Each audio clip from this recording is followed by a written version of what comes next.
Hello, നമസ്കാരം. ഇതെൻ്റെ പുതിയ യൂട്യൂബ് ചാനലാണ്.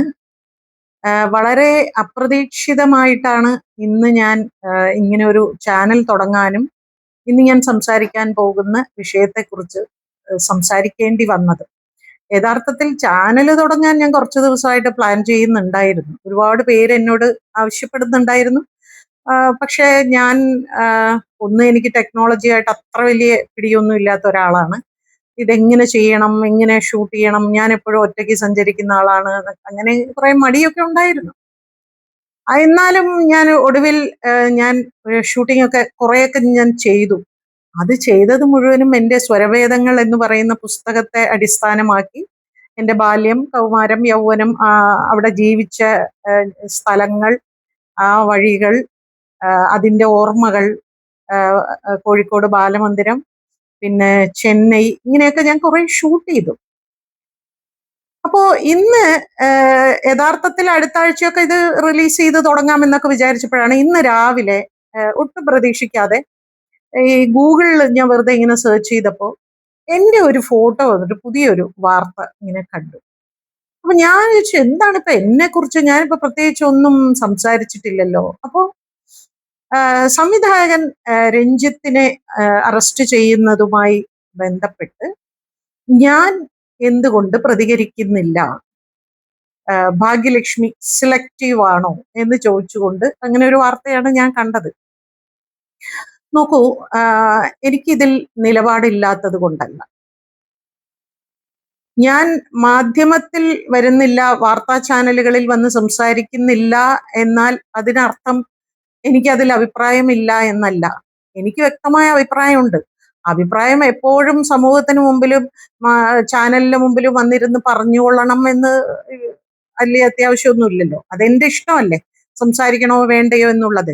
ഇങ്ങനെ ഒരു വാർത്ത കേട്ടപ്പോ ഞാൻ അപ്പോ തന്നെ ആ പെൺകുട്ടിയെ വിളിച്ചപ്പോ ആ കുട്ടി ഫോൺ എടുത്തില്ല. നമുക്ക് മനസ്സിലാവും, കാരണം എല്ലാ ചാനലുകളും ബ്രേക്കിംഗ് ന്യൂസ് ആയിട്ട് ഇത് വളരെ ആവേശത്തോടുകൂടി കാണിച്ചുകൊണ്ടിരിക്കുമ്പോ ഇതിന് പിന്നിൽ വേദനിക്കുന്ന ഒരു പെൺകുട്ടിയുണ്ട്, വല്ലാത്തൊരു മാനസിക വ്യഥ അനുഭവിക്കുന്ന ഒരു പെൺകുട്ടി ഉണ്ട് എന്നുള്ളത് എല്ലാവരും മറന്നു പോകുന്നു. അവർക്കതൊരു ബ്രേക്കിംഗ് ന്യൂസ് മാത്രമാണ്. അപ്പൊ ആ കുട്ടിയുടെ ആ വേദന മനസ്സിലാവുന്നതുകൊണ്ട് ഞാൻ പിന്നെ കൂടുതൽ നിർബന്ധിക്കാൻ പോയില്ല. ഞാൻ ഉടനെ തന്നെ ഒരു മെസ്സേജ് അയച്ചു, മോളെ വാർത്ത കണ്ടു, ധൈര്യമായിരിക്കൂ, എന്നും ഒപ്പമുണ്ടാകും എന്ന് ഞാൻ ആ പെൺകുട്ടിക്ക് ഞാനൊരു മെസ്സേജ് അയച്ചു. അത്രയും മതി. യഥാർത്ഥത്തിൽ ഒപ്പമുണ്ട് എന്ന് പറഞ്ഞാൽ, അവളോടൊപ്പം എന്ന് പറയുന്നുണ്ടെങ്കിൽ വെറുതെ അതൊരു വാക്കല്ല, എന്റേത് ഒരിക്കലും അതൊരു വാക്കല്ല എന്ന് എല്ലാവർക്കും അറിയാവുന്ന ഒരു കാര്യമാണ്. കാരണം ഞാൻ അങ്ങനെ നിലപാടെടുത്തിട്ടുള്ളവരോടൊപ്പം ഞാൻ നിന്നിട്ടുള്ള ഒരാളാണ്. ഇപ്പൊ കന്യാസ്ത്രീയുടെ വിഷയം വന്ന സമയത്ത് അവർക്ക് വേണ്ടി എറണാകുളത്ത് അവർ സമരപ്പന്തലിൽ ഞാൻ ചെന്ന ഒരാളാണ്. അങ്ങനെ പലരും ചോദിച്ചു, ഇവര് പ്രശസ്തയായത് കൊണ്ടല്ലേ? അങ്ങനെയല്ല. കേരളത്തിലെ എത്രയോ ഇങ്ങനെയുള്ള വിഷയങ്ങളിൽ ഞാൻ ചാനലുകളിൽ ഇരുന്ന് സംസാരിച്ചിട്ടുള്ള ഒരാളാണ്. അതുകൊണ്ട് തന്നെ അതിന് ആർക്ക് വേണ്ടിയാണെങ്കിലും എനിക്ക് പറയാനുള്ള അഭിപ്രായങ്ങൾ ഞാൻ പറഞ്ഞുകൊണ്ടേയിരിക്കും. പക്ഷേ ഇവിടെ ഞാൻ ഇപ്പൊ നിങ്ങളോട് പറയാൻ വന്നിരിക്കുന്ന ഒരു പ്രധാനപ്പെട്ട കാര്യം, ഞാൻ എടുത്തിരിക്കുന്ന ഒരു തീരുമാനമാണ്. ആ തീരുമാനം എടുക്കാനുണ്ടായ ഒരു സാഹചര്യം, ഭാവനയുടെ കേസുമായി ബന്ധപ്പെട്ട് കോടതി വിധി വരുന്ന ദിവസം ഈ അവളോടൊപ്പം എന്ന് നമ്മൾ പറയുമ്പോൾ വെറുതെ അവളോടൊപ്പം അവളോടൊപ്പം എന്നിങ്ങനെ മന്ത്രം ഉച്ചരിക്കുന്ന മാതിരി ഉച്ചരിക്കാതെ, അന്നത്തെ ദിവസം അവൾക്കുണ്ടാകാൻ പോകുന്ന, നമുക്ക് ഏകദേശം ഒരു ഊഹമൊക്കെ ഉണ്ടല്ലോ എന്തായിരിക്കും കോടതി വിധി വരാൻ പോകുന്നതെന്ന്. അതുകൊണ്ട് തന്നെ ഞാനത് അങ്ങോട്ട് വരികയാണ് എന്ന് പറഞ്ഞിട്ടാണ് അവളോടൊപ്പം ഞാൻ അവിടെ പോയി ഇരുന്നത്. ഒരുപാട് നേരം ആ വരാൻ പോകുന്ന സത്യം ഫേസ് ചെയ്യാനായിട്ട് കുറേ ദിവസങ്ങളോളം അവളെ ഇങ്ങനെ പറഞ്ഞ് ധൈര്യം കൊടുക്കുന്നുണ്ടായിരുന്നു. എന്നിട്ട് പോലും അവൾക്കത് താങ്ങാൻ പറ്റിയില്ല എന്ന് പറയുമ്പോൾ, ഈ കേസിനോടൊപ്പം 2017 മുതൽ സഞ്ചരിച്ച ഒരു വ്യക്തിയാണ് ഞാൻ. എന്റെ സുഹൃത്തൊന്നുമല്ല ആ കുട്ടി. ആ കുട്ടി ഞാനുമായിട്ട് അടുത്തുപോയി സംസാരിക്കുന്നത് തന്നെ ഈ കേസ് വന്നതിന് ശേഷമാണ്. അതിനു മുമ്പ് ഞങ്ങൾ തമ്മിൽ കാണുകയോ സംസാരിക്കുകയോ ഒന്നും ഉണ്ടായിട്ടില്ല. അവർ ഒരു നടി, ഞാനൊരു ഡബ്ബിംഗ് ആർട്ടിസ്റ്റ്, അത്രയേ ഉള്ളൂ. പക്ഷെ ഇങ്ങനെ ഒരു സംഭവം നടന്നപ്പോ ഓടി അവരുടെ വീട്ടിലേക്ക് ചെന്ന് അവരോടൊപ്പം ഇരുന്ന് അവരെ ആശ്വസിപ്പിച്ച് ഒന്നും ചേർത്ത് പിടിച്ച് ഞാൻ കൂടെ ഉണ്ട് കേട്ടോ എപ്പോഴും. അപ്പോ നമ്മളൊക്കെ ചാനലിൽ വന്നിരിക്കുമ്പോ സമൂഹത്തിന് മുൻപിൽ പിന്നെ എന്റെ നിലപാട് പറയുക എന്നുള്ളതല്ല. ഇത് അനുഭവിക്കുന്ന പെൺകുട്ടികൾക്ക് എന്നോടൊപ്പം ഇവരൊക്കെ ഉണ്ടല്ലോ എന്ന് അവർക്കൊരു ധൈര്യം വരും. എനിക്ക് വേണ്ടി അവർ സംസാരിക്കുന്നു, എനിക്ക് പറയാനുള്ളതാണ് അവർ പറയുന്നത് എന്ന് ഓരോ സർവൈവറും, ഈ ഭാവന പറഞ്ഞ മാതിരി വിക്ടിമോ ഇരയോ അതിജീവിതയൊന്നുമല്ല, ഒരു സർവൈവർ. ആ സർവൈവർ ആയിരിക്കുന്ന കുട്ടിക്ക് എനിക്ക് വേണ്ടിയാണ് ഇവരൊക്കെ സംസാരിക്കുന്നത് എന്ന് അപ്പൊ കിട്ടുന്ന ഒരു ധൈര്യമുണ്ടല്ലോ, അതിനു വേണ്ടിയാണ് നമ്മൾ ഈ ചാനലിൽ പോയിരുന്ന് സംസാരിക്കുന്നത്. അത് ഞാൻ എല്ലാ കാലവും പലർക്കു വേണ്ടിയും ഞാൻ സംസാരിക്കാറുണ്ട്. പിന്നെ ഭാവനയുടെ വിഷയത്തിൽ ഒരല്പം അധികം സംസാരിക്കാൻ കാരണം ഏറ്റവും ഉന്നതനും സ്വാധീനമുള്ള വ്യക്തിയാകുമ്പോൾ നമുക്ക് സംസാരിക്കാൻ കുറെ കൂടി കാര്യങ്ങൾ ഉണ്ടാകും. ഈ കേസിന്റെ ഓരോ ഓരോ ദിവസത്തെ കോടതിയിൽ നടക്കുന്നതും, അതുപോലെ അവൾ നേരിട്ട് ആ കോടതിയിൽ ട്രയൽ സമയത്ത് അവൾ നേരിട്ട് ആ വല്ലാത്തൊരു ദുരനുഭവവും എല്ലാം നമുക്കറിയാവുന്ന കാര്യങ്ങളാണ്. നിങ്ങളിൽ പലരും വാർത്തകളിൽ കൂടെ കാര്യങ്ങൾ അറിയുന്നെങ്കിൽ നമ്മൾ നേരിട്ട് ഇവരിൽ നിന്നാണ് ഈ കാര്യങ്ങളൊക്കെ അറിയുന്നത്. അപ്പൊ ഇതിൽ ഉണ്ടായിട്ടുള്ള എല്ലാ കാര്യങ്ങളും എനിക്ക് വ്യക്തമായിട്ട് അറിയാവുന്നത് കൊണ്ട് തന്നെ നമ്മളുടെ ഇടപെടലുകൾ നമ്മൾ കുറച്ച് കൂടുതൽ ഞാൻ കാണിച്ചു എന്നുള്ളത് സത്യമാണ്. അത് എന്റെ ആവശ്യമാണ്, അത് ആരെയും ബോധ്യപ്പെടുത്താനല്ല. എനിക്ക് പറയണമെന്നുണ്ടായിരുന്നു. കാരണം എല്ലാരും അയാളോടൊപ്പം എന്ന് പറയുമ്പോൾ അവളോടൊപ്പം വളരെ വിരളമായ ആളുകളെ ഉണ്ടായിരുന്നുള്ളൂ, വിരലിൽ എണ്ണാവുന്നവരെ അവളോടൊപ്പം ഉണ്ടായിരുന്നു. അതില് ഞാൻ അതിനോടൊപ്പം ഇത്രയും കാലം സഞ്ചരിച്ച ഒരാളായത് കൊണ്ട് തന്നെ ഞാൻ കുറച്ച് ഇമോഷണൽ ആവുന്നുണ്ടായിരുന്നു. എനിക്ക് എന്നെ കൺട്രോൾ ചെയ്യാൻ പറ്റുന്നുണ്ടായിരുന്നില്ല, ഇതൊക്കെ സംഭവിക്കുന്നുണ്ടായിരുന്നു. അപ്പൊ ഈ വിധി വന്ന ദിവസം അവളുടെ നിരാശയും അവളുടെ ദുഃഖവും ഇതെല്ലാം കൂടി കണ്ടപ്പോ അവൾ എത്രമാത്രം അപ്സെറ്റ് ആയോ അത്രത്തോളം ഞാനും അപ്സെറ്റ് ആയി. അന്ന് പത്രസമ്മേളനം നടത്തിയപ്പോ പോലും എനിക്ക് എന്നെ കൺട്രോൾ ചെയ്യാൻ പറ്റുന്നില്ലായിരുന്നു. അതെല്ലാം കഴിഞ്ഞ് വീട്ടിൽ വന്നിട്ടും എനിക്ക് എന്റെ ദേഷ്യവും സങ്കടവും കൺട്രോൾ ചെയ്യാൻ പറ്റുന്നില്ല. അതാണ് ഞാൻ എല്ലാ ദേഷ്യവും വെച്ച് തന്നെയാണ് ഞാൻ എന്റെ നിലപാട്, സംഘടനകളിൽ നിന്ന് ഞാൻ ഇറങ്ങിപ്പോകുന്നു എന്ന് പറയാൻ കാരണം എന്റെ നിലപാട് അത്രയും ശക്തമായത് കൊണ്ട് തന്നെയാണ്.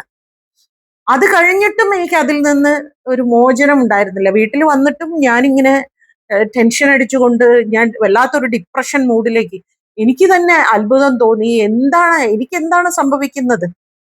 വല്ലവരും കണ്ടാ വിചാരിക്കും ഇവരിത്തിരി ഓവറല്ലേ എന്ന് തോന്നും. പക്ഷെ അത് എന്റെ ഒരു ബേസിക് നേച്ചറാണ്. എനിക്ക് സങ്കടം വന്നാലും സന്തോഷം വന്നാലും ദേഷ്യം വന്നാലും ഞാൻ അത് വളരെ അമിതമായി പ്രകടിപ്പിക്കുന്ന ഒരാളാണ്.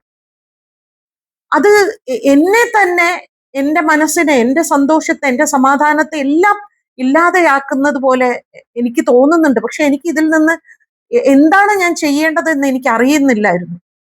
അപ്പോഴാണ് എൻ്റെ മൂത്ത മകൻ എന്നോട് പറഞ്ഞത്, ഈ അമ്മ ഈ ചാനലുകളിൽ ചെന്നിരുന്ന് സംസാരിക്കുമ്പോൾ അമ്മയുടെ നിലപാടുകൾ, അമ്മയുടെ അഭിപ്രായങ്ങൾ പറയാൻ വേണ്ടിയാണ് അമ്മ അവിടെ പോയി ഇരിക്കുന്നത്. പക്ഷേ അതിനെ അമ്മയുടെ നിലപാടായിട്ടോ അമ്മയുടെ അഭിപ്രായമായിട്ടോ കാണുന്നതിനേക്കാളും അവർക്ക് നന്നായിട്ട് അറിയാം അമ്മയെ എങ്ങനെ പ്രകോപിപ്പിക്കണം എന്ന് നന്നായിട്ട് അറിയാം. അപ്പൊ പ്രകോപിപ്പിക്കുമ്പോൾ അമ്മ വളരെ വയലന്റ് ആവുന്ന മാതിരി ദേഷ്യത്തിൽ ഉറക്കെ ഒച്ച വെച്ച് സംസാരിക്കുമ്പോൾ അവർക്ക് ആവശ്യം അതാണ്. അവർക്ക് ആ ഒച്ചയും ബഹളവും എല്ലാം കൂടെയാണ് അവർക്ക് ആവശ്യം.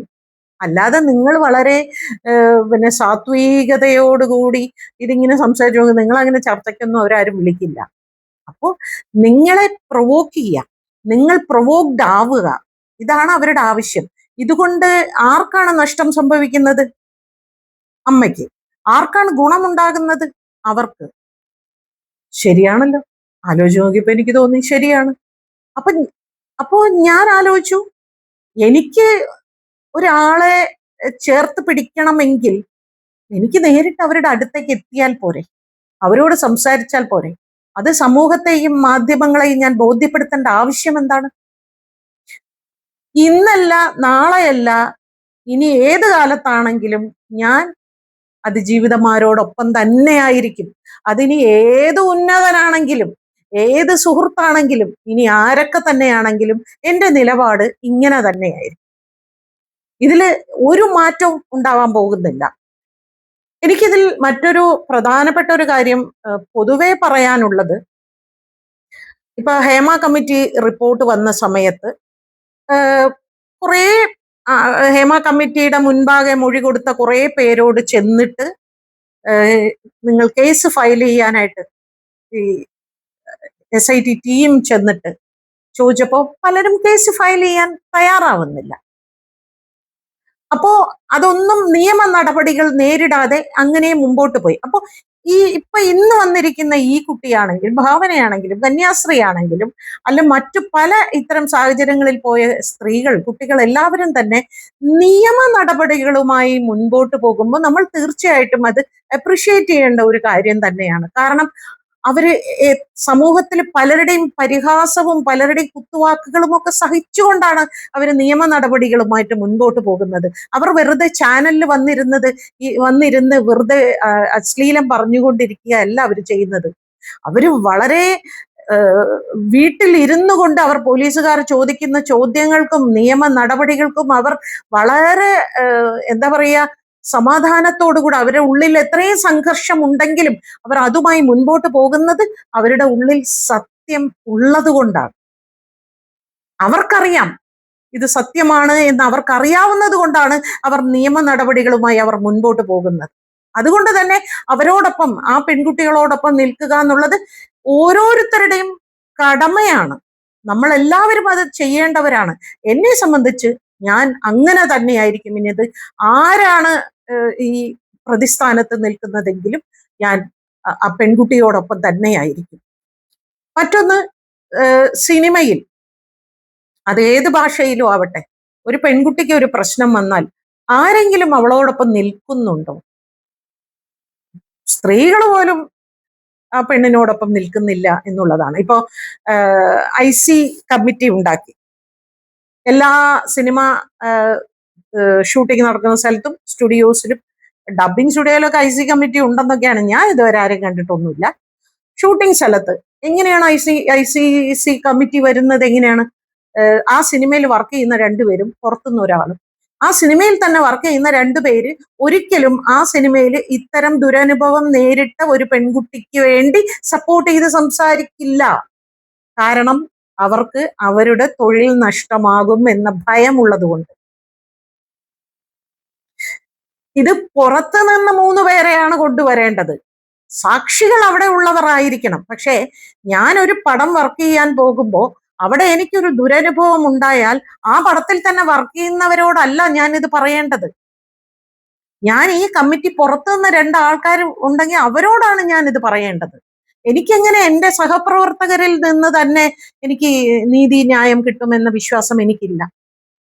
നമ്മൾ കണ്ടതല്ലേ കോടതിയിൽ മൊഴി മാറ്റിയത് മുഴുവനും ഇത് തന്നെയല്ലേ എല്ലാവരും നാളെ അനുഭവിക്കേണ്ടി വരുന്നത്. അപ്പോ IC കമ്മിറ്റി നമുക്ക് വിശ്വസിക്കാൻ പറ്റില്ല, സാക്ഷികൾ നമുക്ക് വിശ്വസിക്കാൻ പറ്റുന്നില്ല. എന്നിട്ടും പെൺകുട്ടി സധൈര്യം മുൻപോട്ട് പോകുന്നുണ്ട് എങ്കിൽ തീർച്ചയായിട്ടും അവളോടൊപ്പം നിൽക്കാൻ തന്നെയാണ് എൻ്റെ ഉറച്ച തീരുമാനം. പിന്നെ തെറ്റ് ചെയ്യുന്നവർ അല്ലെങ്കിൽ ആരോപണ വിധേയരാകുന്നവർ, അവർ തെറ്റ് ചെയ്തിട്ടില്ല എന്ന് അവർക്ക് സ്വയം ബോധ്യമുണ്ടെങ്കിൽ നിവിൻ പോളിയൊക്കെ ചെയ്ത പോലെ മാധ്യമങ്ങളെ വിളിച്ചുകൂട്ടി സധൈര്യം സംസാരിക്കണം, തെളിയിക്കട്ടെ. ഇന്ന ദിവസം ഞാൻ ഇന്നടത്തായിരുന്നു, ഞാൻ ഇന്നടത്ത്. നിവിൻ പോളി അങ്ങനെയല്ലേ അതെല്ലാം പ്രൂവ് ചെയ്തത്. അപ്പോ ഇത്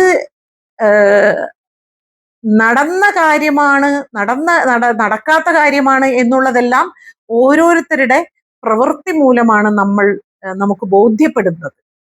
തീർച്ചയായിട്ടും ആ പെൺകുട്ടി ഇപ്പോൾ നേരിട്ട് കൊണ്ടിരിക്കുന്ന ഈ മാനസിക സംഘർഷങ്ങളെല്ലാം മാറ്റിവെച്ചുകൊണ്ട് തന്നെ ധൈര്യത്തോടു കൂടി ഈ വിഷയം കൈകാര്യം ചെയ്യണമെന്നും നിയമപരമായി ഇത് മുൻപോട്ട് ശക്തമായി തന്നെ മുൻപോട്ട് പോകണം. തീർച്ചയായിട്ടും ഞാൻ അവളോടൊപ്പം തന്നെയാണ് എന്നാണ് എനിക്ക് പറയാനുള്ളത്.